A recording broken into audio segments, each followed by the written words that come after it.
The Washington Post published a column yesterday defending Richardson. It was titled, "Sha'Carri Richardson was punished for her humanity, but it only makes her more impressive." Getting busted for drugs makes her more of a human.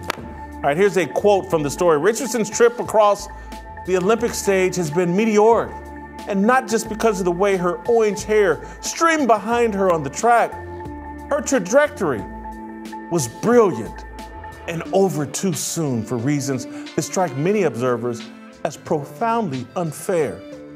Unlike Lance Armstrong and Barry Bonds, who relied on performance-enhancing drugs to dominate their sports, Richardson used marijuana for relief from what she described as emotional panic following her biological mother's death.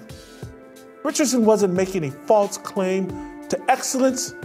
She made the sort of decision any 21-year-old might have made in painful, high-pressure circumstances." Better stop with this voice, man. Jim, I'm just trying to do it justice. Go ahead, I'm Allison, sorry. I think her name's Alyssa Rosenberg, wrote the story. I just want to do it justice. But I just want. So I used to be 21. I've been through some high-pressure moments and some adversity. I used to be 21, and I've been in some high situations. I just think we're trying to pretend like every 21-year-old, oh my God, they go through some adversity and oh, you must use weed or alcohol to get through it. Who wouldn't understand? I know a lot of 21-year-olds that turn to God, turn to their family, parents, whatever. But we want to teach everybody to self-medicate with drugs. Who's that God guy? What's that God guy you talking about? Who is that? Who? Oh. God guy?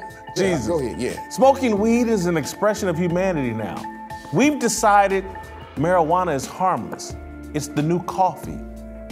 I wouldn't even say coffee's harmless. But anyway, 500,000 people have signed a petition to have Richardson reinstated to the Olympic team.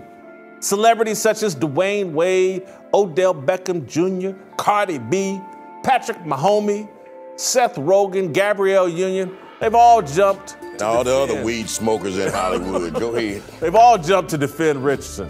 The authors of the petition and Congresswoman Alexandria Cortez-Ocasio say that banning Richardson over the use of marijuana is an extension of the racist war on drug policies enacted by the U.S. government in the early 1970s.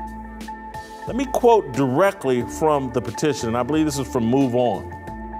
Quote, "The imposition of a penalty against a world-class black, queer woman athlete is powerfully and infuriatingly reminiscent of the way drug laws are regularly applied in the United States.